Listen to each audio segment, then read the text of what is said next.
오늘 광고를 들으셨다시피, 목사님께서 또 저를 세워주시느라고 예배 사역의 전문가다, 이런 표현을 많이 하시는데, 전혀 그렇지 않습니다. 네, 그러면 제가 잘릴래나요?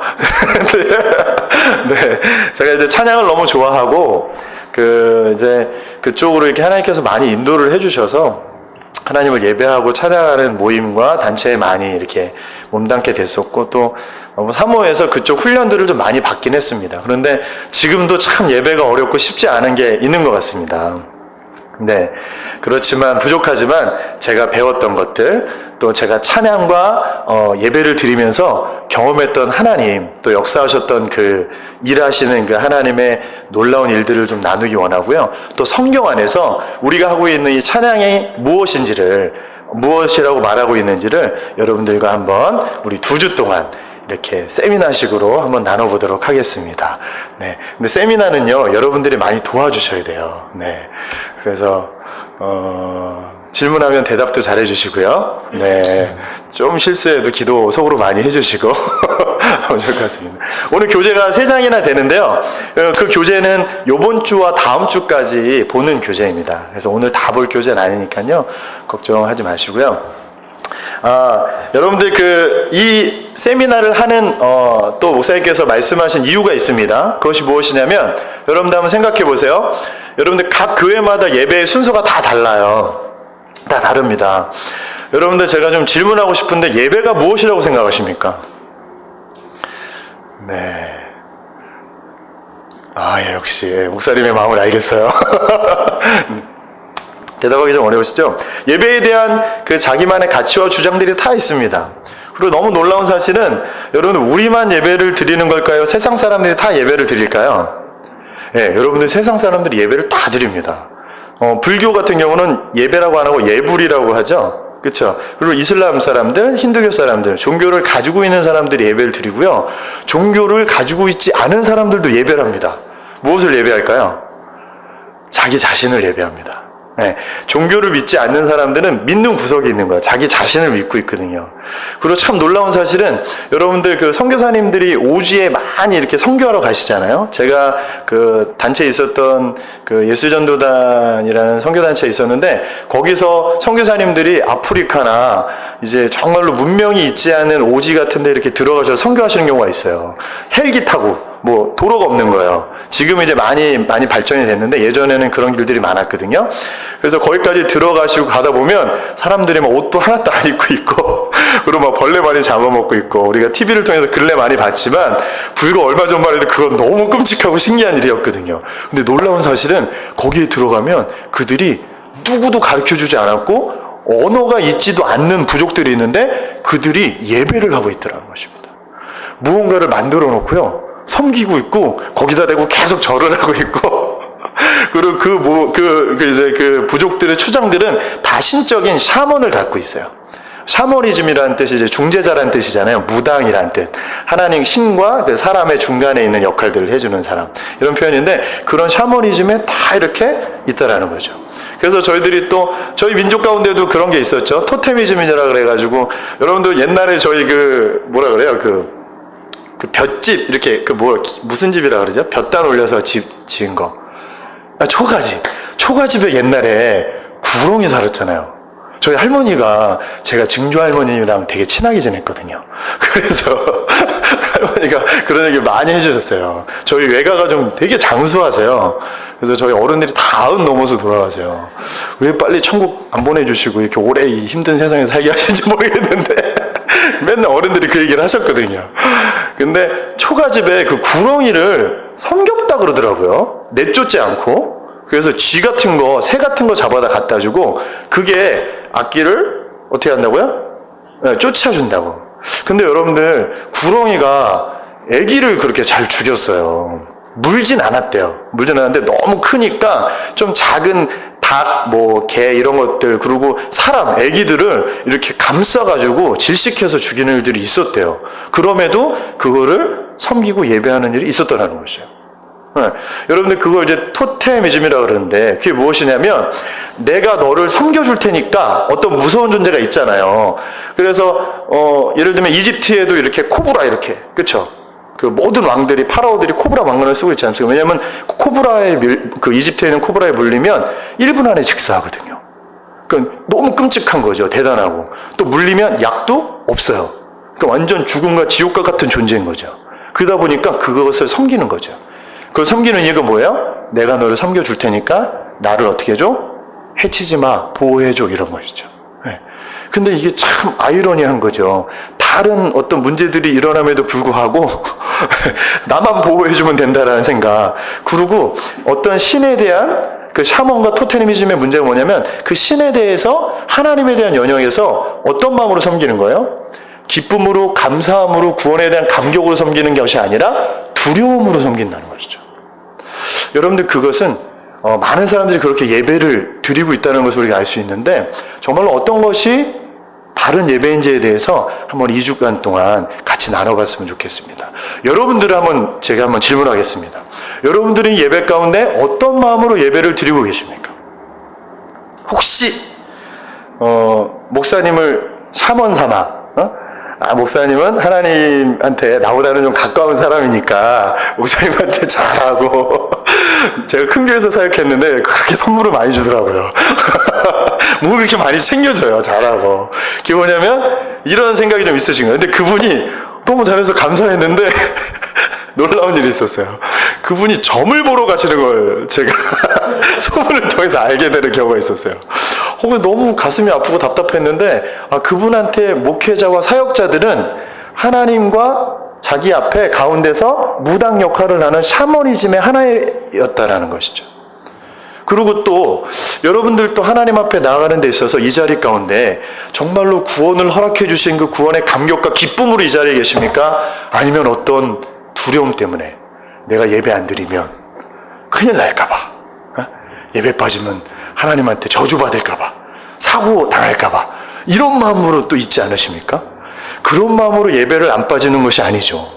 예배를 저희들이 목숨처럼 여기는 것은 무엇입니까? 우리 주님께서 베풀어 주신 이 구원의 은혜와 이 구원의 기쁨이 너무나 감사해서 그것으로 흘러나오는 자연스러운 열심이 돼야죠. 여러분들 이 관점의 차이는 너무나 큰 것입니다. 만안경을 이렇게 바로 보는 거랑 거꾸로 보면 어떻게 되죠? 가까이 있는 것도 되게 멀리 있잖아요. 여러분들 관점의 차이가 사람을 죽이기도 하고 살리기도 합니다. 그래서 세계관, 우리가 어떤 하나님 안에서 바른 세계관을 가지고 있느냐가 참 중요하다는 것이죠. 왜 담임 목사님께서 저에게 왜 우리 교회의 찬양이 중요하니까 찬양 세미나를 하라고 말씀하셨냐면, 여러분들 보세요.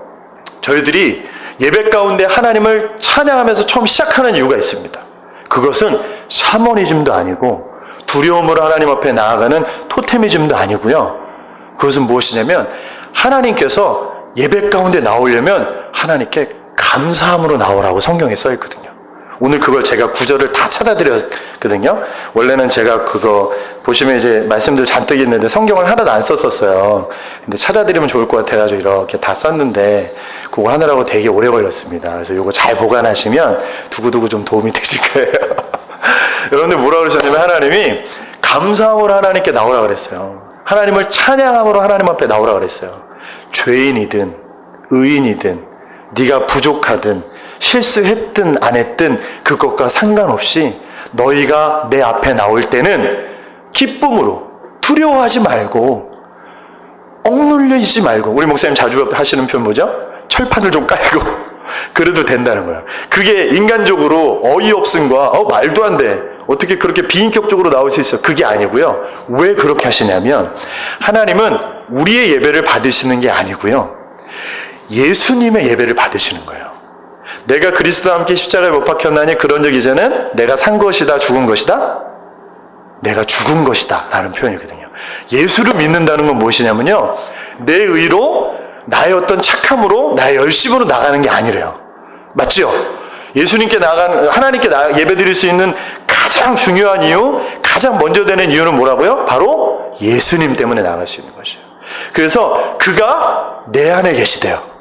그 예수님 때문에 주님 앞에 나아갈 수 있고 그 예수님 때문에 살 수 있대요. 그래서 하나님이 왜 우리를 받아주시냐면요. 왜 철판을 깔고 나오는 모습을 있는 모습 그대로 품어주시고 복음을 허락하시고 믿음을 허락하시냐면 너희들이 예배 가운데 예수의 이름으로 나오면 그 예수 그리스도 이름을 붙들고 나오면 내가 너희 예배를 어떻게 하시겠다? 받아주시겠다.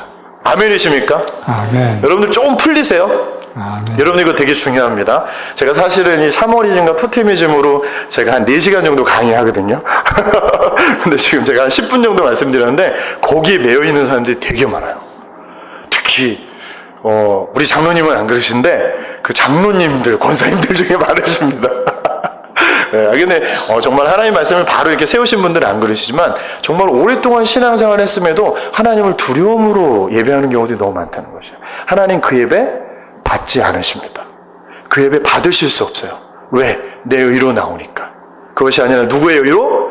예수의 의로 나오는 것입니다. 그게 중요한 것이에요. 여러분들 그 예배를 하나님께서 받기 원하신다는 것입니다. 그래서 우리 교회가 다른 교회와 다르게 어떻게 하죠? 찬양으로 시작하는 겁니다. 할렐루야. 아멘. 하나시림 목사가 찬양을 많이 했고 그곳의 전문가여서 그 목사님이 사역하니까 저희들이 찬양을 많이 할애하고 다른 교회와 다르게 그렇게 하는 것이 아니고요. 찬양을 저희들이 그렇게 선포하는 이유가 거기 있습니다. 그래서 교회들마다요. 그래서 임내 찬양, 임내, 처음으로 이렇게 들어가는 찬양들을 하는 이유가 뭐냐면, 찬양으로 하나님 앞에 나아가는 이유가 뭐냐면, 그 이유 때문에 찬양으로 하나님 앞에 나아가기 시작하는 것입니다. 그런데 저희들은 좀 더 적극적으로 그 은혜에 감격하고 감사하는 마음으로 이렇게 찬양하자는 것이에요. 이게 훨씬 더 자연스럽습니다. 이렇게 좀 정형화돼서 이렇게 구분 짓는 것도 가끔 어떤 툴이 우리의 마음을 좀 편안하게 하긴 하거든요. 근데 그거보다 하나님 좀 더 자연스럽고 인격적이시거든요. 단순히 하나님께서 이렇게 틀에만 갇혀 계시지 않습니다. 네, 우리가 정확한 툴과 어떤 율법과 같은 것이 저희들 안에 바르게 세워져 있는 것들이 필요해요. 그 율법이 성경에 보면 그릇이라고 표현되어 있잖아요. 그 그릇이 정확하게 있어야지만 하나님의 은혜를 부으셨을 때 우리가 받아 누릴 수 있는 것처럼 그 툴이 필요하지만 여기서 가장 툴은 어떤 이렇게 정확히 짜여져 있는 조직이나 어떤 차례를 말하는 것이 아니라 이 하나님께서 정말 말씀하시고 싶은 이 툴은 뭐냐면 바로 예수 그리스도의 그 은혜의 툴을 말하는 것입니다. 그 예수 그리스도의 보혈의 은혜 때문에 저와 여러분들이 하나님 앞에 마음껏 나아갈 수 있고 어떻게 할 수 있다? 마음껏 예배할 수 있다. 아멘이 되십니까? 아멘. 조금 풀려지나요? 장미야 좀 풀려지니? 아니 뭐라 그러는 거 아니야 장미야? 내가 좀 어색해서 나 때문에 그러는 거야. 미안해. 네, 좋습니다. 여러분들 그것을 기억하시면 좋겠어요. 그래서 저희들이 찬양 세미나를 하는 것입니다. 여러분들 이 메어져 있는 것들을 부족한 저지만 우리 하나님께서 성령님께서 2주 동안 여러분들 안에 메어 있고 묶여져 있는 두려움들을 온전히 풀어주시고 자유케 하실 줄 믿습니다. 아멘. 이게 너무나 멋진 표현이거든요. 여러분들 그 나사로를 살리신 다음에 예수님 뭐라고 하셨는지 아세요? 한번 따라해 보시겠어요? 풀어놓아. 자, 큰 소리로 풀어놓아. 다니게 하라. 네, 여러분들 죽음을 이기신 그 나사로를 살리신 것이 우리에게 부활의 그 천국의 소망이 있다는 것을 가장 핵심 있게 강력하게 선포하신 메시지거든요. 여러분들 그 메시지를 하시는데 어떤 표현을 하셨냐면 우리 안에 그 사망과 같은 썩어져 있는 그 아픔과 결박과 두려움과 여러 가지 고난으로부터 어떻게 하시겠다고요? 풀어놓아 다니게 하라. 할렐루야. 아멘. 여러분들 2주 동안 여러분들에게 이 예배에 대한 묶여져 있는 것들을 풀어놓아 다니게 하실 줄 믿습니다. 아멘. 네, 제가 우리 담임 목사님이랑 좀 표현이 이렇게 프리칭이 좀 달라서 어려우시죠? 네, 그래도 이해해 주세요. 네, 제가 이렇게 못 나가가지고 어쩔 수 없습니다. 자, 우리 옆 사람에게 한번 고백하죠. 풀어놓아 다니게 하라 라고 한번 선포해 주세요. 시작. 풀어놓아 다니게 하라. 네, 네. 여러분들이 입으로 선포하는 겁니다. 자, 우리 앞뒤 사람에게도 좀 하세요. 어색한 거 압니다. 네, 우리 주님이 하셨던 이렇게 명령을 하려니까 좀 쉽지 않은데 한번 해보세요. 풀어놓아 다니게 하라. 시작. 풀어놓아 다니게 하라. 아멘. 아멘. 여러분들 좀 어색해 하셔서 좀 더 얘기하겠습니다. 여러분들 묶여진 거 없는 것처럼 계속 이렇게 약간 연기들 하시는데 묶여져 있는 거 다 합니다. 우리가 이 땅에 우리가 하나님을 섬기고 그 보이지 않는 영적인 하나님을 섬기지만 우리는 이렇게 보이는 육체 안에 갇혀 있잖아요. 그래서 결박되어 있는 것이거든요. 아직은 땅에 메어져 있습니다. 그렇기 때문에 계속해서 묶여져 있을 수밖에 없어요. 그런데 성도들에게 주신 특권이 뭐냐면 그걸 말씀으로 어떻게 하세요? 풀어주신다는 겁니다. 제가 우리 청년들한테 늘 강조하는 게 뭐냐면 목사님의 말씀을 잘 들어라. 제발 좀 적어라. 그 말씀이 목사님의 말씀으로가 아니라 성령께서 그 말씀을 통해서 어떻게 하시냐면 우리 안에 묶여진 것들을 풀어놓게 하는 능력이 있어요. 정말 능력이 있어요. 우리 인선 형제가 이렇게 합니다. 삶 속에 적용하고 선포하고 표현해서 많이 묶여져 있는 것들이 있어요. 막 사업에 대한 고민들. 미안해요. 우리 또 알고 있는 것도 있다고 이렇게 갑자기 얘기해서. 근데 진짜 비밀은 얘기 안 할게요. 셀모임은 비밀이 중요하니까. 근데 그것들에 대해서 믿음으로 반응하는 거예요. 믿음으로. 그래서 나보다 낫다라는 생각이 들더라고요. 요즘에 대호 형제가 또 그걸 요즘에 잘해요. 제가 그 친구를 알거든요. 묶여져 있는 게 많아요. 상처가 많고. 얼굴에 상처도 있고 막 그래가지고. 근데 요즘에 얘가 너무 풀어져 있어. 옛날엔 그렇게 밝지 않았어요. 얼마나 뾰족한지 몰라요. 나한테 막 덤비고 나한테 막 싫은 소리 하고 나한테 그건 아닌 것 같다고 막 대들고 막 그랬는데 요즘에는 저한테 단문을 하는 애가 아니거든요. 대호가 이걸 안 봐야 될 텐데 사실인 걸 어떻게 해. 근데 이 아이가 저에게 오고 난 다음부터 많은 것들이 좀 풀려지는 것 같아요. 그리고 믿음으로 반응하는 일들이 많아졌어요. 그래서 정말로 여러분들이 보시는 것보다 훨씬 더 마음이 이렇게 풀어져 있고 정말 하나님의 은혜를 사모하는 모습이 있어요. 그래서 목사님 말씀해 주신 것들을 삶 속에서 참 이렇게 적용하고 선포하는 모습들을 보면서 그 삶 속에서 이렇게 풀어놓아 다니게 하는 것들을 기억하는 것을 보게 됩니다. 얼마 전에 술주정뱅이 삼촌이 있는데 그 삼촌한테 복음을 전했대요. 말하기도 싫어했는데 근데 주일날 말씀을 듣고 좀 나눠야 되겠다 마음이 들었대요. 그래서 믿음으로 나눴더니 그 삼촌이 어떻게 했다고 그랬죠? 이제 울었다고. 이거 봐. 거짓말 아니죠? 저희 청년세라는 이런 놀라운 은혜가 있습니다. 할렐루야. 아멘. 네. 울었대요. 그 술만 드시는 삼촌이. 복음을 전했더니 하나님이 삼촌 아픈 거 아신다고 그 한마디 했더니 그 삼촌이 울더래요. 그런 모습을 처음 봤대. 30년 넘게 봤는데 여러분들 사람에게 능력이 있어서가 아니라 우리 주님의 이 살아계신 말씀은 저와 여러분들을 정말로 이렇게 아무리 반복해도 실증나지 않는 풀어놓아 자유케 하시는 줄 믿습니다. 아멘. 그것을 기억하시면서 오늘 교제를 나아갔으면 좋겠습니다. 자, 기대가 되십니까? 아멘. 네, 저를 기대하시면 안 돼요. 저는 막 헷갈리고 보시면 아시겠지만 계속 두서 없을 거예요. 그렇지만 우리 주님을 기대하십시오. 저에겐 소망이 없습니다. 주님을 기대하세요. 말씀에 좀 더 집중하세요. 그 하나하나에 좀 더 집중하세요. 주님께서 말씀하시는 것들을 나를 어떻게 풀어주실까? 지금 여러분들 묶여져 있는 거 여러분들만 아시잖아요. 여러분들은 알면 묶여져 있는 거 있잖아요. 그걸 말씀으로 풀어주십니다.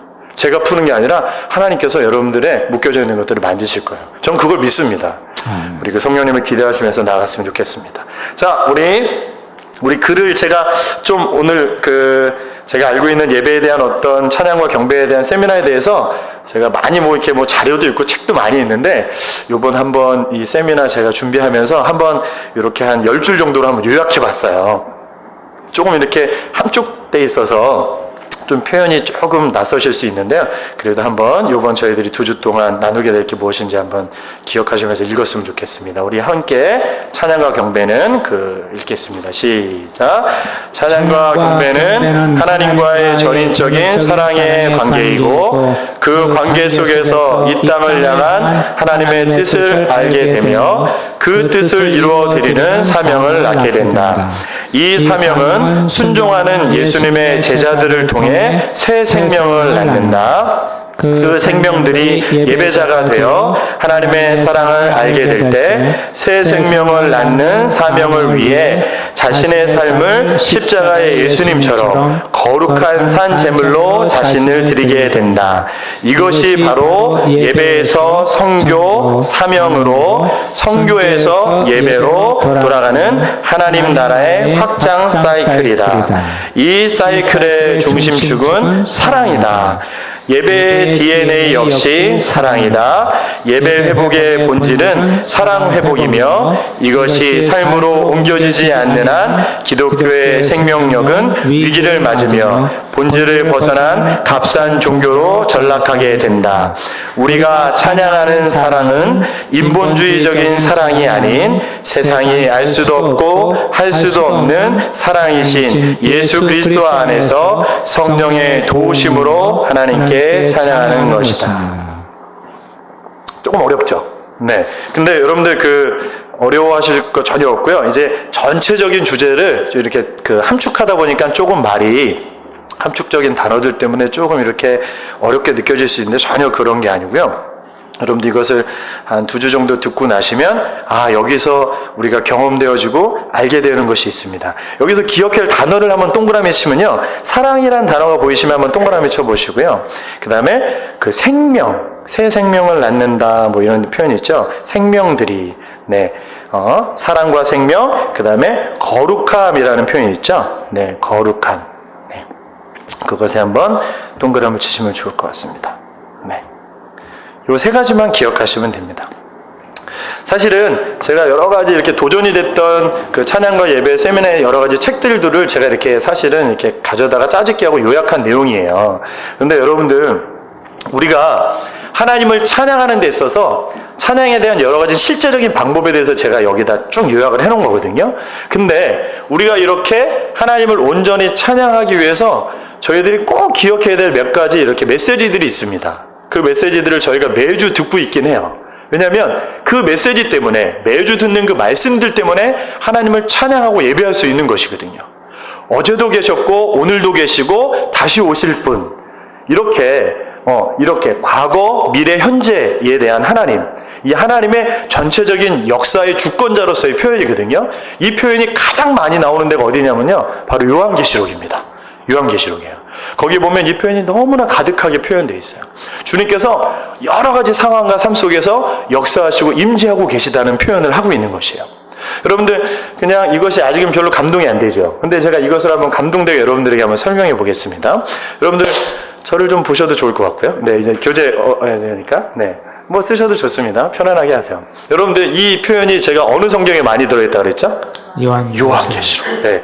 요한계시록 좀 두렵고 어렵잖아요. 오늘부터 우리 큐티집이 요한계시록 시작됐어요. 네네. 근데 여러분, 그 요한계시록이 참 이렇게 어려운 책입니다. 왜 어렵다고 얘기를 하냐면, 일반적인 우리가 흔히 쓰는 다른 성경의 표현들이 잘 안 들어있어요. 근데 이제 그거를 이제 뭐라고 얘기하냐면, 약간 묵시문학이다, 이렇게 감춰져 있는 언어들로 표현되어 있다, 이렇게 하늘의 언어들로 표현되어 있다, 이렇게 얘기하고 있는데, 그리고 또 상징 언어들이 많이 있습니다. 그리고 환상에 대한 표현들이 일반적인 저희들이 삶 속에 쓰지 않는 단어들이 가득하게 돼 있어요.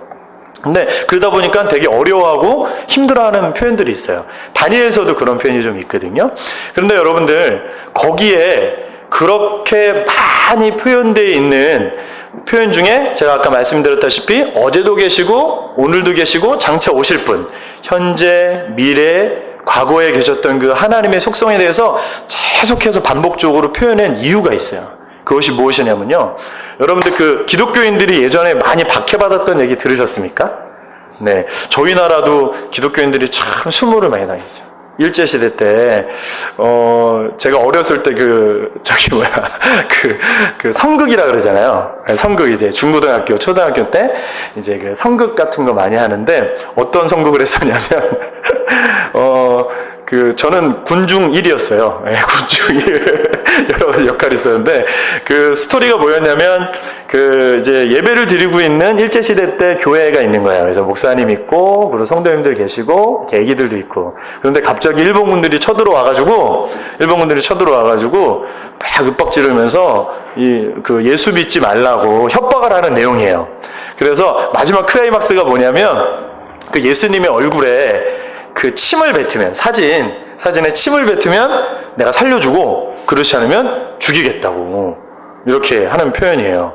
그래서 막 사람들이 막 협박을 하고 정말 죽이고 그런 일들이 많이 있었잖아요. 그러니까 한 사람 한 사람에게 침을 뱉는 액션이 있습니다. 그래서 참 이제 애들이 하다 보니까 되게 어색해요. 가짜로 뱉어야 되는데 진짜로 뱉어서 막 웃음이 터져나오기도 하고. 그런데 거기서 다 다 침을 뱉어요. 목사님도 다 뱉는데 어떤 어린애 하나만 안 뱉는 거예요. 어린애 하나만 안 뱉는 거죠. 예수님이 정말 믿어진 거죠. 예수님 믿어야 천국 간다고 했으면서 그분이 정말 내게 주신 평안이 있는데 어떻게 예수님한테 침을 뱉을 수 있냐고 어떤 여자 어린아이가 그걸 갖고 막 울고 하는 모습이 가장 크게 막습니다. 근데 정말 웃긴 반전은 뭐냐면 일본 군인들이 그 여자애를 죽이는 게 아니라 제대로 믿지 않고 있는 너희들이 그것을 믿음이라고 생각하냐고, 그런 하찮은 믿음을 가지고 이렇게 모여있는 것 자체가 더 안 좋은 집단이라고 그래서 나머지를 쏴 죽이는 그래서 참 저희가 해놓고도 되게 우스꽝스럽긴 했는데, 근데 사실 있었던 표현들이고요. 그리고 정말로 제가 지금은 조금 재밌게 옛날 생각하면서 얘기했지만 여러분들 우리의 신앙이 얼마나 놀라운 그런 바탕에서 이 민족이 세워졌는지 몰라요. 여러분들 주기철 목사님이라고 알고 계십니까? 산정인 교회라고 저기 그 대방동 쪽인가 그쪽에 있는 걸로 아는데 그 교회 주기철 목사님이라는 분은 예수를 계속 믿을 거면 그 모판을 걸으라고 이렇게 했던 모습이 있으셨어요. 그래서 정말로 그 주기철 목사님께서 목판이 한 10m 정도 못을 다 촘촘히 그거를 이제 깔아놨는데 그 위를 이렇게 밟고 끝까지 밟으시면서까지도 신앙을 버리지 않으셨던 그런 일들을 보게 돼요. 여러분들 그 우리나라에 얼마나 순교자들이 많이 나오는지 몰라요. 저와 여러분들이 이렇게 하나님을 섬길 수 있고 예배할 수 있도록 정말로 하나님의 말씀과 그 진리를 붙잡고 살아갔던 사람들이 얼마나 많이 있는지 모릅니다. 여러분들 이것이 단순히 종교심과 종교적 열심으로 그렇게 했던 것이 아니에요. 예수님 믿는 것 때문에 손해보는 일이 있었어요. 옛날엔 주일날 장사 못하게 했거든요. 그리고 예수 믿는 것 때문에 옛날에는 저희들이 한국 땅에 샤머니즘이 너무 많아가지고요. 예수 믿는 사람들이랑 같이 장사도 안 하려고 그러고 예수 믿는 사람들이랑 같이 사업도 안 하려고 그러고 같이 관계를 안 하려고 그랬어요. 옛날에 예수님이 한참 우리나라에 복음이 들어왔을 때는 예수 믿는 사람들을 무시하는 일들이 참 많이 있었어요. 네. 그 전쟁 6.25 때도 그랬고 그런데도 그것들을 감안하면서 내게 주신 이 천국이 믿어져서 그 예수가 믿어져서 그 복음을 지켰던 그 믿음의 뿌리 안에 그 바탕 안에 저와 여러분들이 서 있는 줄 믿습니다. 네. 여러분들 요한계시록이요 성경에서 가장 큰 고난을 받았던 성도들이 있었을 때 쓰여졌던 책이에요. 여러분들 네로 황제 아시죠? 네로 황제가 막판에 이렇게 로마의 네로 황제가 막판에 이렇게 좀 미쳤잖아요. 그래서 로마를 실제로 불을 질렀어요. 그런데 그 불 질른 거를 갑자기 자기가 했다는 게 두려움이 생겨가지고 그리고 민중들이 일어나서 자기를 죽일까봐 그 죄를 그때 기독교인들한테 돌렸어요. 기독교인들이 그렇게 했다고. 그래서 그때부터 기독교인들을 박해하기 시작했어요. 로마가 처음부터 기독교인들을 박해하진 않았거든요. 근데 그때부터 박해가 시작됐는데 요한계시록이 쓰여졌었던 때 왕이 누구였냐면 네로 다음에 도미티안이라는 왕이 있었어요. 그 도미티안 왕은 어떤 사람이냐면요. 자기를 신으로 섬기라고. 네, 네로는 약간 미치각이긴 했지만 자기가 연약함도 좀 드러내기도 하고 부족함도 좀 드러냈던 왕이에요. 그렇지만 자기를 신으로 추대하라고 말하진 않았어요. 근데 도미티안 때는 자기를 신으로 섬기지 않으면 죽이고 억압을 가하고 고통을 주는 일을 했단 말이에요. 그때 예수님을 믿었던 사람들이 우상을 섬기지 말아야 되는 믿음 때문에 그렇게 했겠습니까? 안 했겠습니까? 도미티안 왕을 섬기지 않았죠. 그래서 도미티안 왕 때 기독교인들을 정말 엄청나게 핍박을 했습니다. 그 원형 경기장 왜 만들어온 줄 아세요? 처음에 시작된 게 기독교인들 죽이려고 그 맹수들 며칠을 굶겨놓은 맹수들 앞에 기독교인들을 이렇게 쳐넣어서 갈기갈기 몸을 찢는 것을 보게 하는 그걸 이제 경기 삼아 그게 있었죠. 그렇게 죽이고 또 다른 이제 그때 쓰여졌던 문헌들을 보면 그날 이제 그런 경기가 있을 때나 아니면 어떤 로마의 어떤 행사가 있을 때 밤새도록 이렇게 불을 밝혔대요. 근데 그 불을 어떻게 밝혔냐면 그때 믿었던 기독교인들을 죽여가지고 그 시체들을 짠 기름으로 불을 밝혔다고요. 더 끔찍한 사실은 그때 하나님을 섬기고 도미티안 황제를 섬기지 않는 애기 엄마들 있잖아요. 그 애기 엄마들의 그 애기들을 죽여가지고 그 시체를 기독교인들 엄마 목에 매서 동네를 한 바퀴 돌게 하고 이게 정말로 사실이었답니다. 여러분들 그렇게 엄청난 핍박과 고난 속에서 그들이 믿음을 놓지 않았어요. 그 믿음을 지키는 모습이 있었어요. 근데 그때 쓰여진 책이 뭐라고요? 요한계시록이라는 것입니다. 네. 여러분들 단순히 요한계시록이 상징적인 환상적인 어떤 신비적인 것들로만 드러나 있는 것이 아니라 요한계시록의 주제가 무엇이냐면요, 예수 믿는 너희들, 교회, 성도를 교회라고 표현하거든요. 교회 너희는 결국엔 이긴다라는 표현이에요. 하나님을 믿는 사람들은 이긴다라는 표현이 요한계시록에 써 있는 것이에요. 그것을 알려주시기 위해서 어제도 계시고 오늘도 계시고 장차 오실 그 하나님을 너희들이 믿고 의지해라 라는 표현이 있었던 것입니다. 여러분들이 이렇게 우리가 하나님을 찬양하고 예배할 수 있는 이유가, 우리가 견디고 하나님 앞에 나아갈 수 있는 이유가 바로 어디에 있다고요? 이 말씀 안에 있다는 사실을 기억하시면서 이 말씀을 상고하고 의지하며 나아가는 저와 여러분들 됐으면 좋겠습니다. 여러분들 그 사랑이 있기 때문에 저와 여러분들이 예배 가운데 나아갈 수 있다는 사실, 이것을 꼭 기억하는 것이 너무나 중요하다는 것이에요. 여러분들 제가 여기서 사랑이라는 단어를 좀 동그라미 치라고 말씀드렸어요. 근데 왜 이것을 제가 얘기했냐면요, 여러분들 그 사랑이 무엇이라고 생각하십니까? 사랑. 저희 그 시설의 장애자 아이한테 그 사랑이 무엇이냐고 물어보면 저를 계속 졸졸 쫓아다니면서 이렇게 그 다니는 아이가 있는데 사랑이 뭐야? 라고 얘기하면 눈물의 씨앗이에요. 이렇게 얘기하는 애가 있어요. 근데 제가 그거를 이제 제가 한 1년 정도 가르쳤더니 그걸 하더라고요. 그래서 여러분들 눈물의 씨앗입니까? 사랑이? 그럴듯하죠. 여러분 사랑이 뭐라고 생각하십니까? 어떤 그 마음이 맞는 사람들에게 베푸는 호의가 사랑이라고 표현할 수 있을까요? 또 어쩌면 뭐 가지지 못한 자에게 가지고 있는 자가 어떤 이렇게 무언가를 베푸는 어떤 적선이나 배려, 이것도 사랑이라고 얘기할 수 있을까요? 조금 다른 표현으로 뭐 동정, 뭐 이런 표현들도 있을 수 있겠죠. 근데 여러분들 뭔가, 그리고 남에 대한 어떤 친절함들, 이런 것들을 여러분들 사랑이라고 우리가 많이 이야기하는 경우들이 있는데요. 여러분들 그 성경에서 말하는 사랑은 우리가 느끼고 표현하는 사랑이랑 다릅니다. 여러분 이걸 기억하실 수 있어야 돼요.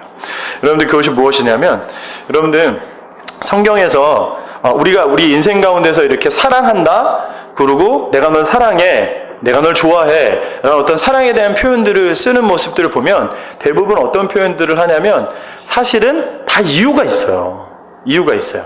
대부분 그렇게 사랑을 하는 이유가 자기 만족을 위해서 사랑할 때가 많이 있어요. 세 가지가 있는데, 첫 번째는 자기 만족을 위해서 사랑할 때가 있고, 두 번째는 자기 이익을 위해서 사랑할 때가 있어요.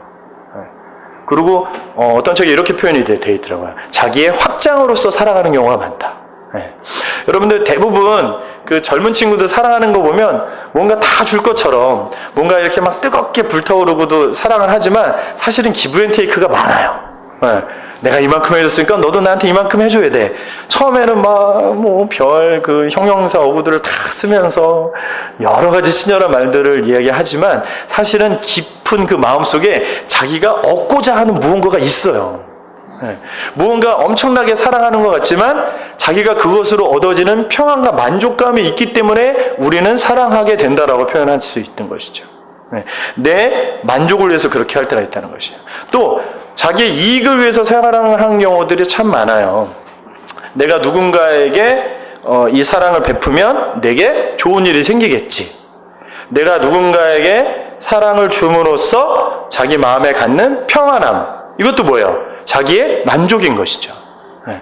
여러분들 제가 이런 인간적인 사랑을 비하하는 것이 아니라, 여러분들 이런 마음으로 사랑하게 되면요 어떤 일이 생기냐면, 물론 좋아요. 제가 시설에 있다 보니까 이렇게 많은 사람들이 뭐 이렇게 라면 뭐 이런 거, 휴지 이런 거 갖다 주고 사진 찍고 이런 거 좋아하거든요. 그러면 뭐 그런 사진 찍으려고 뭐 이런 거 갖다 준다고. 저는 그렇게 전혀 생각하지 않습니다. 제발 사진 1000장 찍어줄 수 있으니까 좀 갖다 줬으면 좋겠어요.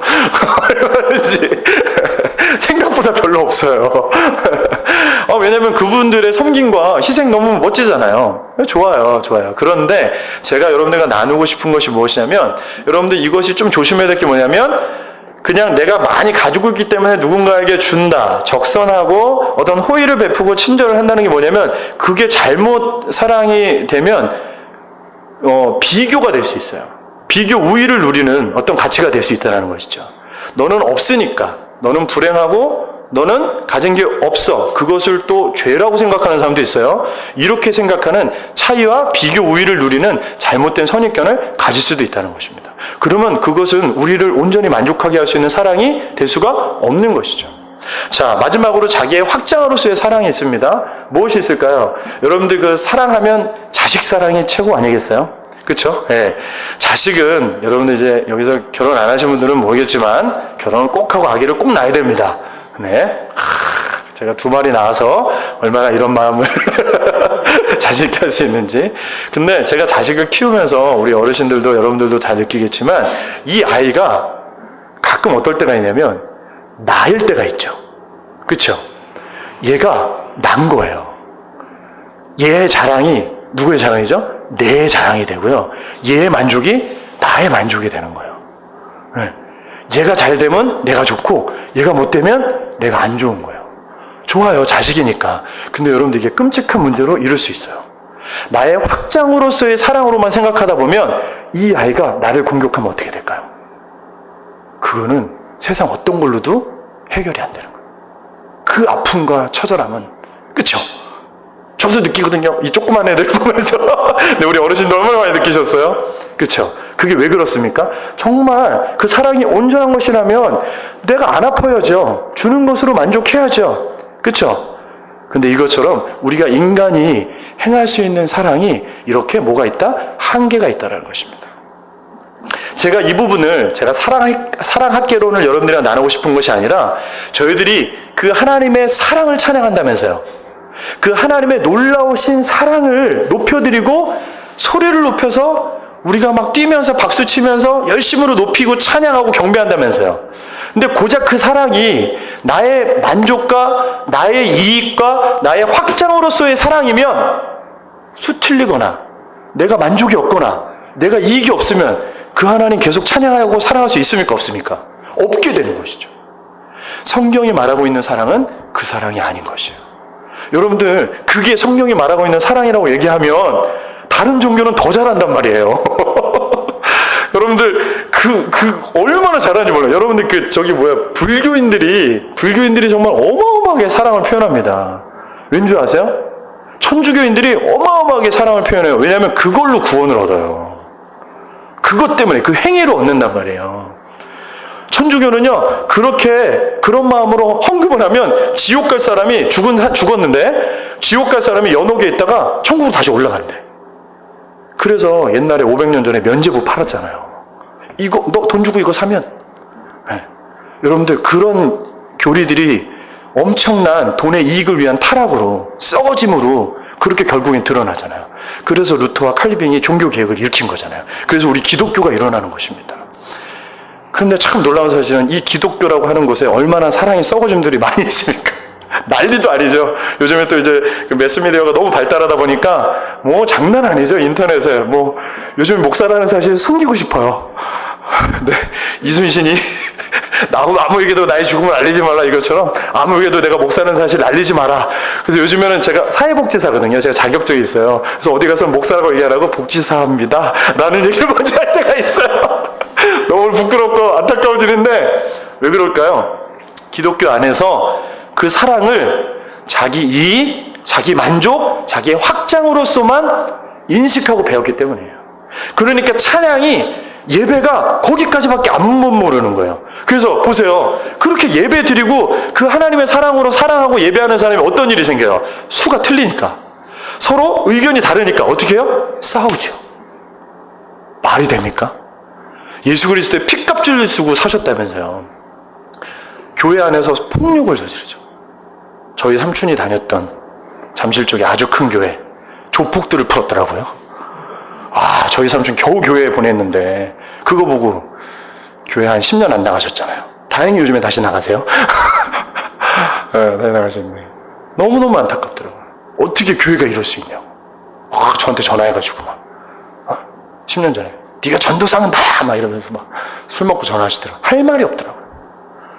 여러분들, 그렇다면 예수님께서 성경에서 말하는 이 하나님의 사랑은 다른 종교와 그들이 말하는 사랑과 달라야 됩니까? 다르지 말아야 됩니까? 달라야죠. 그렇죠? 고작 그렇게 인간의 한계를 드러나는 사랑을 얘기하시려고 예수님께서 몸을 찢으시고 죽으셨겠어요? 하나님이신 그분께서 고작 그 정도 사랑, 자기의 이익과 만족과 자기의 확장으로서의 사랑을 이야기하시기 위해서, 그 정도 가르치시기 위해서 이따 오셔서 몸을 찢고 십자가에 달려 돌아가셨을까요? 아니겠죠. 성경이 말하는 사랑이 있다는 것입니다. 그런데 그 사랑에 대해서 좀 나누고 이 부분을 좀 들어갔으면 좋겠어요. 기대가 되십니까?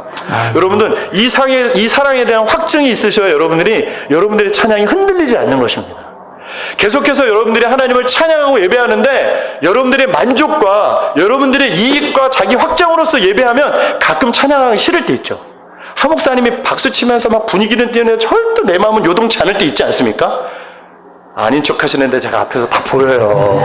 인상 구기고 계시고, 예, 우리 현빈이 엄마 아빠랑 가끔 한번 싸우고 오면 장난 아닙니다. 피아노 치기 얼마나 어렵겠어요. 그런데도 그 자리 한 번도 안 놓치는 거 보면 참, 예, 기대가 돼, 미래가 진짜. 빈말이 아니라 정말.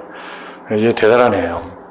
꿈을 위해서 막 알바하면서 막 그걸 다, 알바비를 다 그 꿈을 위해서 투자하고 학원비 막 다니고. 저런 애 흔치 않습니다. 근데 여러분들, 제가 알아요. 네, 여러분들 아닌 척 하시면 안 돼요. 근데 빨리 그거를 점검하셔야 돼요. 안 그러면 여러분들 수틀리잖아요? 그리고 여러분들 마음 가운데 상처를 받잖아요? 여러분들이 어려움이 있잖아요? 안 그래도 농사 짓는데 막 어려움이 있고 막 불편함이 있는데 그거 아무도 몰라주는데 예배 왔는데 누가 날 계속 건드려. 막 힘들게 해. 근데 그 사람은 악한 마음으로 하는 건 아니야. 그냥 평소에 쓰는 언어인데 그게 계속 힘들고 어려울 때, 이럴 때도 있어요. 그러니까 이게 무슨 말이냐면 그런 의도가 아니었는데도 내 마음이 상하고 힘들 때가 있다는 것입니다. 우리 감정이 줄긋듯 한다 그러잖아요. 제가 함부로 우리 어르신들의 마음을, 감정을 함부로 얘기하는 것이 아니라 사람이 원래 그렇다라고 성경이 말하고 있거든요. 여러분들, 그렇게 되면 하나님이 아니시게 되는 경우들이 있고요. 찬양이 되지 않을 때가 있습니다. 그러면 큰일 나는 거죠. 그러면 예배가 예배되어지지 않고 교회가 교회될 수 없게 되는 것이죠. 그렇습니까? 안 그렇습니까? 여러분들, 이렇게 저희들이 열심히 예배하는데 어느 순간 어떤 이슈가 생긴다고 해서 서로 싸우고 다투고 힘들어야 되겠습니까? 그게 아니시죠. 그럼 어떻게 해야 될까요? 어떻게 해야 될까요? 우리 안에 정말로 하나님께서 주시는 바른 사랑을 세워서 그 사랑으로 저희들 안에 서로 갈등이 생기고 고난이 오고 문제가 서로 생기고 아픔이 일어날 때, 그때 교회는 어떻게 해야 될까요? 더 하나로 돼야지, 하나로. 그렇죠? 제가 억지입니까? 믿음의 표현이에요? 아닌 것입니다. 초대교회는 그렇게 했어요. 초대교회예요. 그때는 2000년 전에 불과 미국, 저 엄청난 선진국, 미국 전 세계에서 제일 잘 사는 나라, 70년도에 여자 선거권이 없었어요. 여자들 선거권이 없었어요. 링컨 대통령 얼마 안 됐을 때인데 그때 노예들 팔고 사람이 노예를 죽여도 전혀 법적으로 문제가 되지 않았어요. 남부 지역에서는. 불과 얼마 전에. 근데 여러분들 2000년 전에 노예랑 상전이랑 사랑하고 축복합니다, 안아주고 사랑하고 격려, 이걸 했단 말이에요. 감동이 안 되십니까? 말이 안 되는 거예요. 근데 그걸 할 수 있었던 게 뭘까요? 그들이 자기 이익을 위해서만 예배드렸다면, 자기 만족을 위해서만 예배드렸다면, 자기의 어떤 또 다른 이익의 확장을 위해서만 예배드렸다면 그렇게 할 수 있었을까요? 없었을까요? 그렇게 할 수 없었어요. 빌레몬서가 그 얘기를 하고 있어요. 네? 그 종이 이렇게 조금 이렇게 실수를 했거든요. 그거 잘 받아주라고. 그런 표현이에요. 그 한 장 자체가. 여러분들 거기서 표현하는 스토리가 뭐예요? 그냥 걔가 잘못했으니까 이렇게 이해해주고 네가 이렇게 생각해줬으면 좋겠다. 바울이 나 봐서 네가 좀 이렇게 해라. 이런 표현이에요. 별거 아닌 그냥 그 형식적인 어떤 편지글이에요. 여러분들 그게 단순히 그냥 편지글로만 여겨지십니까? 불과 몇십 년 전에는 그런 노예들을 죽여버렸다니까요. 그리고 전혀 죄책감을 갖지 않았습니다. 근데 2000년 전에 그 노예와 그 상전이 이 예수 그리스도의 진짜 사랑으로 하나 되고 축복되는 일이 있었단 말이에요. 불미스러운 일이 있음에도 불구하고. 할렐루야. 노예가 몇 달을 이렇게 주인을 이렇게 떠나갔었거든요. 근데 그걸 용서하고 용납하는 내용이에요. 무슨 말인지 아시겠어요? 여러분들, 제가 믿음에 대한 어떤 막연한 선포가 아니라 여러분들이 예수의 사랑에 관심을 가지시기 바랍니다. 아멘. 여러분들 예수의 사랑에서 지금 예수의 사랑 말씀 안 드렸거든요. 다 알고 계시니까 아멘 하신 거죠? 네. 여러분들 이 예수의 사랑이 무엇인지 이 시간에 잠깐 나눴으면 좋겠어요. 기대가 되십니까? 아멘. 이 사랑 궁금하세요? 아멘. 아, 그래요? 네. 우리 반수는 안 궁금하시겠는데. 네, 여러분들, 저희는 죄로 인해서 하나님과 우리 사이가 어떻게 됐다 그랬죠? 끊어지고 단절됐다 그랬죠? 여러분들, 우리가 그런 상태에 있었습니다. 그래서 어떠한 노력을 해도 그 하나님을 경험하거나 알아갈 수 있었을까요? 없었을까요? 없었어요. 그래서 로마서에 이런 표현들이 있어요. 우리가 얼마나 죄로 인해서 하나님과 끊어져 있으면 너희는 하나님과 원수지간이래요. 가장 강력한 원수. 그리고 너희가 하나님 앞에 접근할 수 없는 죄인이라는 표현이 있어요. 그리고 너희는 하나님과 온전히 분리되어 있다. 완전 남이 서에서 먼 것처럼, 동이 서에서 먼 것처럼, 동에서 이렇게 남북이 먼 것처럼 이렇게 멀리 떨어져 있다는 표현이 있어요. 근데 예수 그리스도의 사랑으로 하나 됐대요. 이렇게 한 가지만 표현하고 있지만 여러분이 그 예수 그리스도의 사랑이 성경 전체를 이야기하고 있거든요. 예를 들면 구약에 여러분들 여러 가지 스토리들이 있죠. 이야기들이 있잖아요. 그게 다 예수님의 사랑에 대해서 얘기를 하고 있습니다. 그 예수님의 사랑이 무엇인지 잠깐 나누고 싶은데요. 여러분들 우리가 예수님이 어떤 분으로 알고 있죠? 흠이 있으십니까? 없으십니까? 네. 그분이 온전하신 분이세요? 불완전한 분이세요? 온전하신 분이시죠. 그분은 죄가 있으십니까? 전혀 없으십니까? 그리고 어떤 표현을 했죠? 양 중에서도 어떤 양? 어린 양. 순하고, 여러분들 그 강아지 새끼들이나 양 이렇게 막 태어난 그 새끼들 보면 너무너무 귀엽고 이쁘거든요. 그렇게 힘이 없고 순한 모습으로 예수님을 예표하고 있어요. 여러분들, 우리가 가장 강력하게 분이 나고 화가 날 때가 뭔지 아세요? 되게 연약한 사람이 어떤 강력한 힘을 갖고 있는 사람한테 부조리를 경험할 때, 그때 우리 안에 뭐가 일어나죠? 분노가 일어나죠. 예수님이 그런 연약하고 약한 모습이시고 정말로 착하고, 우리 그런 말 하잖아요. 걔 정말 착한 애인데, 정말 너무 착하고 괜찮은 애인데 저런 인간 만나가지고 제가 저런 고생한다고 뭐 이런 표현들 하잖아요. 그게 왜 가슴이 아프고 이렇게 동질감이 생겨요? 그게 착함과 선함 때문에 생기는 거잖아요. 그 착함의 최고봉이신 분이 바로 예수님이란 말이에요. 우리 예수님께서 정말로 흠이 없고 정말로 죄가 없으신 온전하신 분이 누구 때문에? 저와 여러분들 때문에 몸을 찢으시고 피를 흘리셨단 말이에요. 여러분들 그것을 알려주시기 위해서 구약의 스토리가 다 예수님 얘기예요. 한 가지만 얘기해 볼까요? 여러분들 가인과 아벨 아시죠? 가인과 아벨. 여러분들 가인이 아벨을 어떻게 했어요? 죽였어요. 아벨이 잘못한 게 없어요. 흠이 없다고요. 어떤 잘못에 대해서 드러나지 않았어요. 그런데 가인이 아벨을 죽임으로 말미암아 아벨이 사망하는 일들이 일어나죠. 그 아벨이 바로 누구를 얘기하는 거예요? 예수 그리스도를 예표하는 거예요. 여러분들, 그 말도 안 되는 억압과 저주와 살인을 통하여서 악함이 드러나는 모습. 그 억압과 말도 안 되는 그 순한 죄를 전혀 짓지 않는 사람이 당하는 상처와 억울함을 통해서 어떤 일이 일어나요? 예수 그리스도가 예표되고 있다는 것이에요. 여러분들, 우리 죄인이 구원받으려면 하나님 앞에 제사 드릴 때 어떤 제물을 가지고 나아갔죠? 흠이 없는 제물. 우리 목사님을 통해서 성막에 대해서 기가 막히게 배우고 있잖아요. 얼마나 하나님 앞에 드리는 예물이 흠이 없는 것으로 가지고 나가고 있습니까? 왜냐하면 온전한 것으로 드려서 내가 복 받으려고 하는 것이 아니라 그 예수님의 흠이 없는 모습을 예표하고 있는 거예요. 아벨의 죽음으로 아담과 하와가 얼마나 아파했을까요? 아벨은 착한 사람이었거든요. 하나님의 방법으로 예배드리는 사람이었거든요. 하나님의 방법을 추구하고 하나님의 뜻을 순종하는 사람이 부모한테 잘했겠습니까? 안 했겠습니까? 예, 그가 그랬던 사람이라고 창세기 3장 그 말미에 나와 있어요. 그의 죽음을 통해서 얼마나 아담과 하와가 가슴이 찢어졌겠어요. 근데 그것을 통해서 그들이 받았던 메시지가 뭐예요? 그 아벨의 죽음처럼 흠이 없는 죽음이 너희들을 살릴 것이라는 그 메시지를 들은 것이죠. 그 흠이 없는 죽음으로 뭐가 드러나요? 악함이 드러나죠. 예. 여러분들의 삶 가운데서 악함이 드러나실 때가 있죠. 사기꾼을 만날 때도 있고요. 말도 안 되는 곤란함을 만날 때 있죠.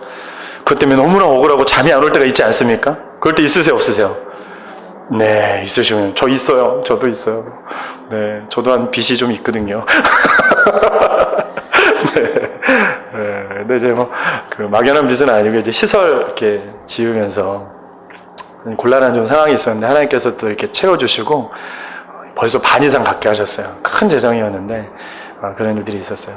근데 그것을 통해서 하나님 뭘 하시는 거냐면, 이 땅에서 우리 믿음의 사람들은 하나님의 그 놀라우신 완전하신 천국을 소망하고 있기 때문에 그것이 우리에게 주어지는 것이기 때문에 이 땅에서 당할 수밖에 없는 모습이 있는 것 같아요. 정말 있습니다. 그렇지만 그것을 통해서 악을 드러내시면서 그걸 보면서 여러분들 어떠세요? 치가 떨리시죠? 너무너무 답답하고 아프시죠? 그래서 우리가 어떤 생각이 들어요? 나는 그렇게 살지 말아야지. 나는 정말 이 땅에서 살 수가 없구나. 저런 사람과 관계하지 말아야지. 그러면서 반대적으로 어딜 사모하게 되죠? 하나님의 나라와 천국을 사모하는 마음이, 그 갈망이 어떻게 됩니까? 더 커지게 되는 것이죠. 여러분들 그것 때문에 저희가 당하는 역할을 이 땅에서 가끔 당하게 되는 것입니다.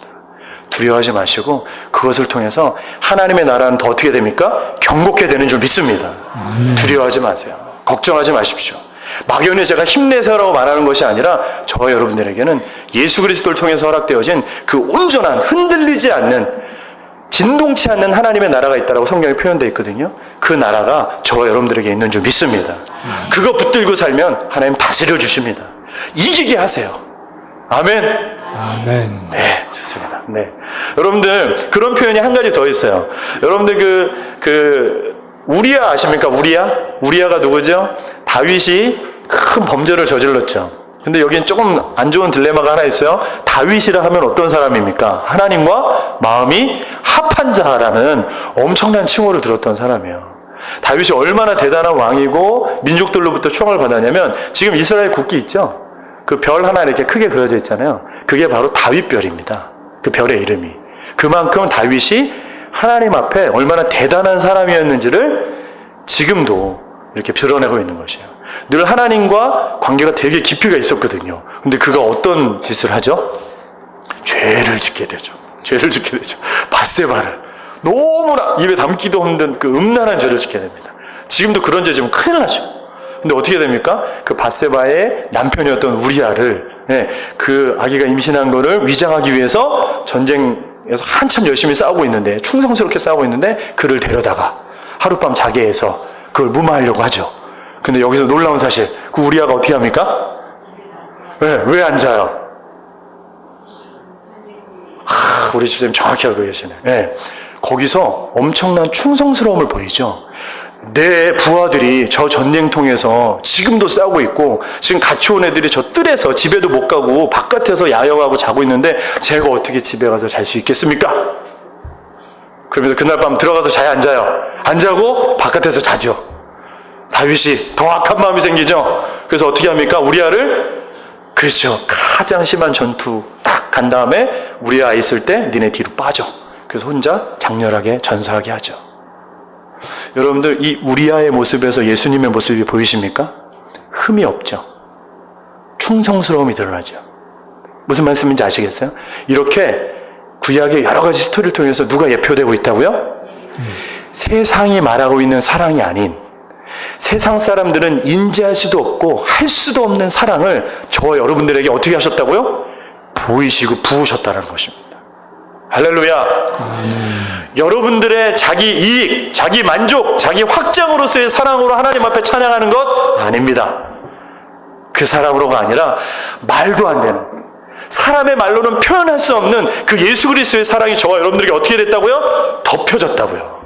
그걸 믿는 사람이면 누구나 하나님 앞에 어떻게 할 수 있다? 나올 수 있다. 예배할 수 있다. 그렇게 나온 사람은 내 의로 예배하는 것이 아니라 어떤 사랑으로? 그 흠없는, 그 온전하신, 그 선하신 예수 그리스도의 그 사랑을 가지고 예배하기로 결정하는 사람이 저와 여러분들이라는 것입니다. 아멘이십니까? 그 사랑을 믿고 그 사랑으로 예배하며 찬양하는 자들이 바로 저와 여러분들이라는 것입니다. 여러분들, 이 사랑이면 찬양하실 수 있으시겠어요? 아멘. 이 사랑이면 여러분들 좀 예배 오기 싫으시고 예배 오는데 불편함이 있고, 교회 안에서 그 사랑 안에 있다고 하면서 다툼이 있고 힘듦이 있을지라도 그 사랑 때문에 예배할 수 있으시겠어요? 아멘. 우리는 짜증은 날 수 있어요. 화가 나서 불에 못 이겨서 눈물은 날 수 있어요. 몸이 떨릴 수는 있어요. 그렇지만 여러분들 안에 그 예수의 사랑이 부어지고 있다는 사실을 기억하신다면 저희는 하나님 앞에 날마다 예배 가운데 나갈 수 있다 없다? 있다라는 것입니다.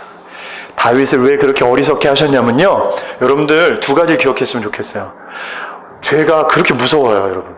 죄가 너무너무나 무서워서 그렇게 하나님과 살아있는 사람도 죄로 인해서 다윗이 자기가 죄 짓고 있는지 알았을까요? 몰랐을까요?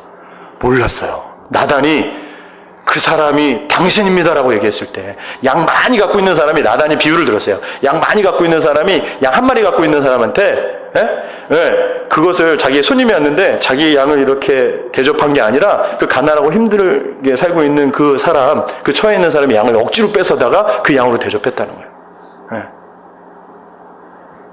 그래서 다윗이 그런 나쁜 놈이 어디냐고, 내가 가서 당장 그 사람을 가만히 두지 않겠다고 딱 그렇게 얘기했더니 갑자기 나단이 그 사람이 바로 당신이라고 이렇게. 와, 역시 대단한 선지자죠. 다윗은 대단한 용맹스러운 왕이었거든요. 엄청난 영향력을 갖고 있는. 그랬더니 그때 다윗이 어떻게 됐어요? 죄에 대한 인지를 하게 된 것입니다. 여러분들, 우리가 죄인인 것을 인정하는 것도, 알게 되는 것도 하나님의 은혜가 아니면 할 수 있을까요? 없을까요? 없습니다. 제가 일본 선교를 좀 오래 했거든요.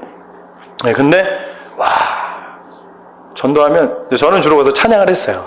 일본어로 잔뜩 외워서 찬양을 하고, 일본어를 잘 하시는 선교사님들이 이제 1대1로 전도를 했는데 100이면 100, 왜 나보고 죄인이냐는 거예요.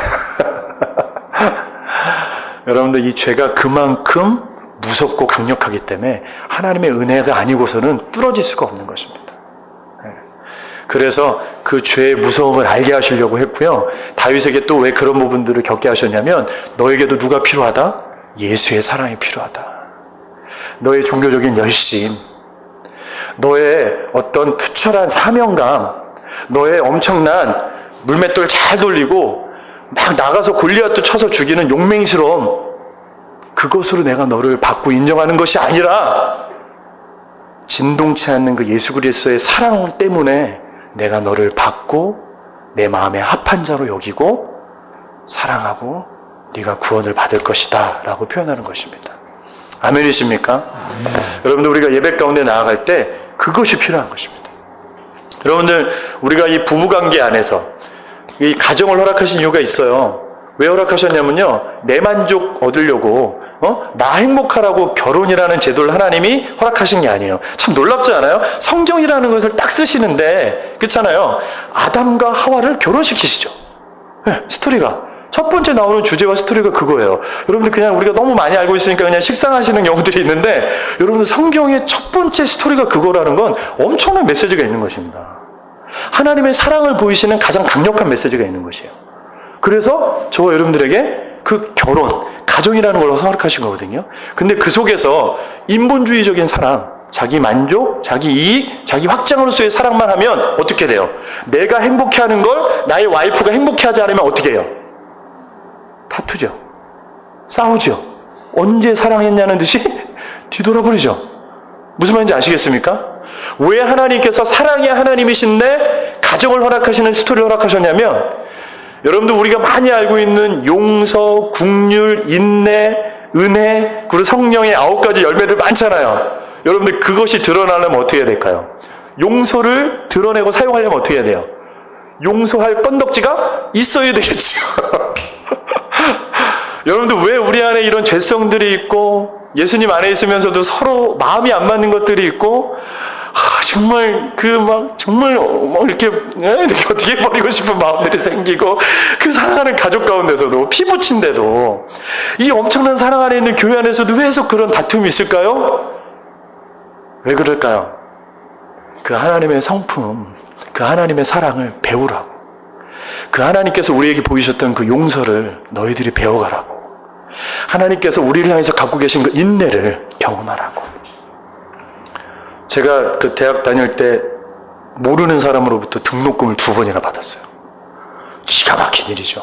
하나님 살아계신 것 같더라고요. 진짜 돈이 하나도 없는데 진짜 딱 눈앞에 눈이 누가 이렇게 전해줬어요. 와, 무섭더라고요.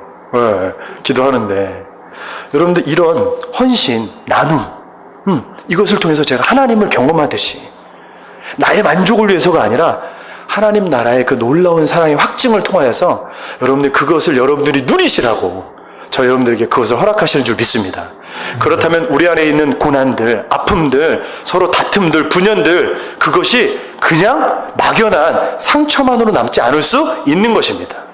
제가 여러분들을 이성적으로 논리적으로 설득하려고 하는 게 아니라 그것이 하나님의 계획인 것이에요. 제가 여러분들과 함께 읽었었던 바로 그 거룩함을 주님께서 우리에게 가르치시고 세워나기 원하시는 무엇으로? 인본주의적인 사랑이 아니라 하나님의 그 견고한 사랑으로, 예수 그리스도의 사랑으로, 그 사랑으로 저와 여러분들이 나아갈 수 있다는 것입니다.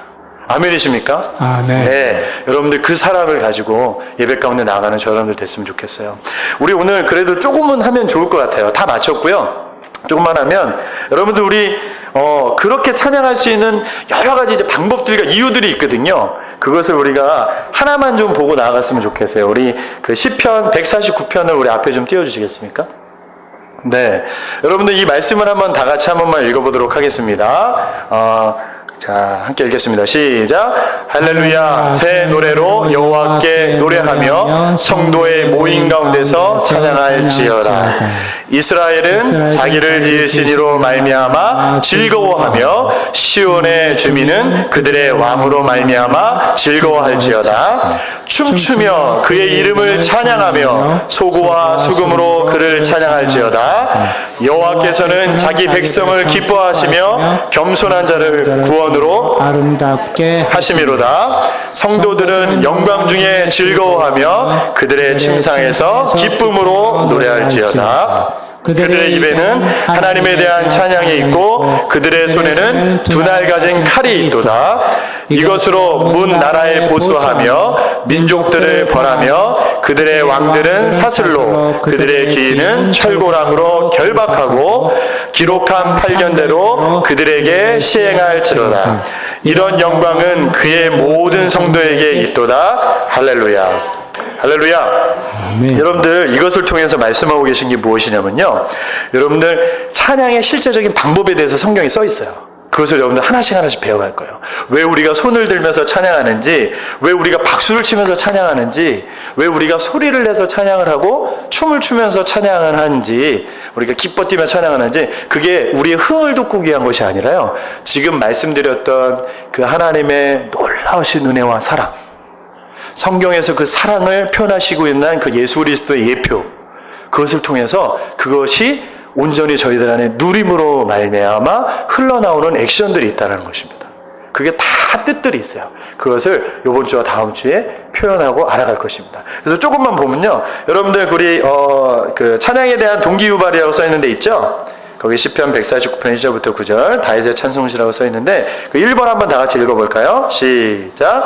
하나님은 우리로 하여금 찬양하도록 명령하셨다. 네, 여러분들 이 찬양이 명령이라는 사실을 기억하실 필요가 있어요. 네, 명령이라는 사실. 하나님께서 우리가 날마다 새 노래로 하나님을 찬양하라고 명령하신다는 사실이에요. 이것을 기억하기 때문에 저희들이 찬양하라. 그리고 주님을 예배할 때마다 찬양을 집어넣는 것입니다. 그것이 무엇이에요? 그 근거가 되는 것이 무엇이죠? 하나님은 어제도 계시고 오늘도 계시고 내일도 살아계셔서 지금도 말씀하고 계시거든요. 그것을 믿는 믿음으로 새 노래로 하나님 앞에 찬양하라고 명령하고 계신 것입니다. 아멘이십니까? 아멘. 여러분들 그 하나님을 인식하시면서 이 말씀을 기억하는 것이 참 중요합니다. 두 번째 한번 볼까요? 시작. 우리는 하나님의 행하셨던 일들 때문에 찬양한다. 자, 2절에 보면 이스라엘은 자기를 지으신 이로 말미암아 즐거워하며 라는 표현이 있어요. 주님께서 우리에게 행하신 일이 무엇이냐면 우리를 지으신 분이고 창조하신 분이시라는 것이에요. 이것을 기억하고 찬양하라는 것입니다. 여러분들 이것이 여러분들이 많이 들어서 좀 식상할 수도 있겠지만 여러분들 우리 인생의 근간이 되는 말씀인 것이에요. 창조주를 기억하는 것, 우리가 생명체로서 우리가 생각하고 우리가 삶을 살아가는 주체로서 이 땅을 살아가고 있는 이유가 우리를 지으신 분이 있다라는 믿음 안에서 찬양할 때 우리의 찬양이 이유와 목적이 생긴다는 것입니다. 그것을 꼭 기억하라는 것입니다. 세 번째 한번 볼까요? 시작. 우리는 하나님께 왕되심을 찬양한다. 하나님은 말씀 가운데서 우리의 삶 가운데 우리를 창조하신 왕이신 분이시기 때문에 찬양받기에 합당하신 분이라는 것입니다. 여러분, 우리가 찬양하는 데 있어서 하나님께서 우리의 삶의 왕이 되시지 않으면, 그분께서 나의 삶의 주도권을 갖고 계시다는 확신을 갖지 않으면 여러분들의 찬양이 진실될 수 있을까요? 없을까요? 없습니다. 여러분들의 삶의 주도권, 주인 되심이 명확한 사람만이 하나님을 찬양할 수 있는 것입니다. 여러분, 그걸 꼭 기억하십시오. 여러분들의 삶 가운데서 예수 그리스도가 계속해서 주인 되고 있는지, 내가 정말 죽었고 예수 그리스도가 내 삶 가운데 살아있는지, 그것을 기억하는 것이 찬양의 이유가 된다는 것입니다. 아멘이십니까? 아멘. 자, 우리 4번 볼까요? 우리 8번까지만 하겠습니다. 시작. 우리는 하나님의 즐거움의 대상입니다. 여러분들 4절에 보면 여호와께서는 자기 백성을 기뻐하시며 겸손한 자를 구원으로 아름답게 하심이니라. 여러분들, 하나님께서 우리를 얼마나 기뻐하시는지, 얼마나 우리를 자랑하고 싶어 하시는지 기억하셔야 됩니다. 이것을 좀 아시려면 여러분들 애기 엄마들 보면요, 갓난애기들 딱 보면 그런 생각들 많이 하잖아요. 얘가 천재가 아닌가, 이런 생각 많이 하거든요. 다 그때쯤 걷고 그때쯤 말하는데 얘가 말을 빨리 했다 이거예요. 얘가 빨리 걸었다 이거예요. 그리고 또 이런 표현들 많이 해요. 분명히 제가 듣기에는 엄마라고 하지 않았어요. 전혀 그렇게 들지 않는데 엄마라고 했다는 거예요. 언어 내역이 뛰어나다는 거예요. 이게 어떤 마음이죠? 자랑하고 싶은 거예요.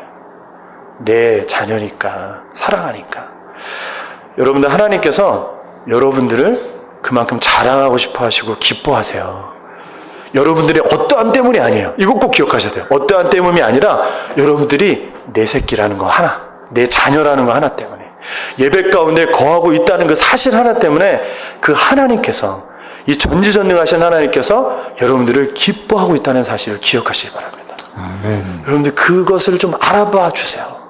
쭈뼛쭈뼛대지 마시고, 너무 힘들어하지 마시고, 불편해하지 마시고, 하나님이 나를 향해서 그런 마음을 갖고 계시구나, 이것을 기억할 필요가 있다는 것입니다. 자, 우리 5번 시작.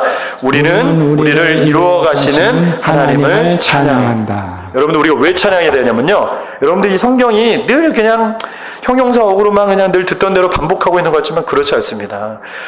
구원으로 아름답게 하신다라고 4절에 써 있잖아요.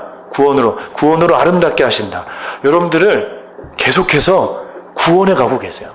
여러분들이 실수해도 넘어져도 나로 인해서 구원이 유지되고 이루어져 가고 있는 것이 아니라 하나님께서 여러분들을 놓지 않으시고 끌어가신다는 것이에요. 그 거룩한 자리로, 구원의 온전한 누림의 자리로 저 여러분들을 끌어가시기로 결정하셨다는 것입니다. 아멘이십니까? 이게 너무너무나 중요한 것이에요. 그리고 하나님께서 여러분들을 어떻게 하신대요? 아름답게 하신대요. 이거 감동이 안 되세요? 네. 아멘. 저는 어려서 다리가 짧은 게 너무 힘들었거든요. 왜냐면 그때 그게 유행이었어요. 뭐 롱다리, 숏다리 뭐 이런 얘기를 하면서 서로 흉보고 뭐 잘난 척하고, 이게 유행이었어요. 제 시대 때. 여러분들도 그런 문화적 가치가 있으시죠? 네. 그렇잖아요. 유행들 다 있잖아요. 그게 채워짐으로 안 채워짐으로 인해서 내가 행복하고 안 행복하고 그러셨죠? 그리고 그게 내게 누려지면 난 아름답다라고 생각하고. 요즘에 얼마나 웃깁니까? 옷 하나도 라인 하나, 그쵸? 입고 없고로 막 가격 차이가 엄청나고 그걸 내가 갖고 있느냐 안 갖고 있느냐, 그것을 아름답다라고 하지 않아요. 그것이 아니라 하나님께서 저 여러분들을 있는 모습 그대로 아름다워하시고 아름답게 이루어 가십니다. 여러분들 아름답게 하실 것이에요. 세상의 가치로가 아니라 여러분들이 만족할 만큼. 아멘이십니까? 아멘. 하나님이 우리들을 아름답게 해 가신대요. 막 이렇게 쫀쫀하게 그냥 막 박하게 그런 게 아니라 정말로 세상에 줄 수 없는 아름다움을 여러분들의 언어로, 여러분들의 정서로 느끼고 누릴 수 있도록 그렇게 어떻게 하신다고요? 이루어 가시고 만들어 가신답니다. 할렐루야. 아멘. 그 하나님 찬양하고 싶으십니까? 아멘. 제가 매주 그런 마음으로 앞에서 찬양합니다. 그래서 제가 가끔 현빈이가 제가 선풍기 때문에 머리 이렇게 날아가면 저보러 그래, 아름답지 않다고. 그게 뭐냐고. 가끔 이렇게 눈곱 껴있으면 빨리 떼고 오시라고 막 그래요. 물론 잘 정리하고 하는 건 필요하지만 우리 주님이 저를 아름다워하시고 아름답게 이루어 가십니다. 여러분들의 마음 가운데 아름다운 성숙함과 아름다움의 누림을 허락해 가신다는 거예요. 저는 이게 되게 개인적으로 감동이 되더라고요. 네, 우리 빨리 끝내겠습니다. 자, 우리 6번 시작. 하나님은 우리가 강한 찬양 속에 들어가게끔 하신다. 자, 우리 6절 말씀 다 같이 한번 읽어보겠습니다. 시작. 그들의 입에는 하나님에 대한 찬양이 있고 그들의 손에는 두 날 가진 칼이 있도다. 여러분들, 우리의 찬양이 세상 가운데 악한 영들과 하나님의 진리를 대적하는 무리들과 싸울 수 있는 무기가 되게 하신다는 거예요. 이거 다음 주에 나눌 거거든요. 기가 막힙니다. 여러분들, 찬양할 때 어둠이 떠나가는 걸 경험할 수 있습니다. 제가 그걸 경험했거든요. 네, 그래서 다음번에 더 깊이 나누도록 하겠습니다. 우리 7번과 8번 다 같이 읽겠습니다. 연이어서 시작. 찬양은 사탄에 대항한 전투 속에서 중요한 무기이다. 찬양은 모든 성도에게 주어지는 은혜이다. 여러분들, 이게 왜 사탄에 대한 찬양이 엄청난 중요한 무기가 되냐면요, 여기서 말하는 시편 149편의 이 하나님은 창조주 하나님, 곧 우주를 다스리시고요. 그리고 모든 바다에 우리가 생각지도 못하는 모든 생물들과 모든 피조물과 모든 기후들까지, 모든 사람까지 찬양케 하시고 찬양을 받으시는 하나님이시란 분이에요. 그분을 찬양할 때 그것이 악한 세력들을 대적할 수 있는 강력한 무기가 저 여러분들에게 되어진다는 것입니다. 그 은혜가 저 여러분들에게 주어진다는 것을 이야기하고 있는 것이에요. 어떤 자들에게? 그 예수 그리스도의 사랑을 믿는 성도들에게. 우리가 아까 한참 얘기했던 그 사랑, 나의 만족과 나의 유익과 나의 확장으로서의 사랑이 아닌, 세상에 말하는 사랑이 아닌, 그 추구점의 사랑이 아닌, 내 힘으로는 절대 얻을 수 없는 그냥 주어진 아벨과 같은, 우리아와 같은 그 놀라운 덮어짐의 사랑이 저와 여러분들을 그 은혜의 자리로 끌어가시고, 여러분들의 삶 속에서 찬양이 불려지는 것이 아니라 터져나오게 하실 줄 믿습니다. 아멘. 아멘이십니까? 아멘. 그 은혜를 기억하시면서 다음 주에 한 번 더 만나도 될까요? 아멘. 우리 그런 마음으로 찬양하시는 저 여러분들 됐으면 좋겠습니다.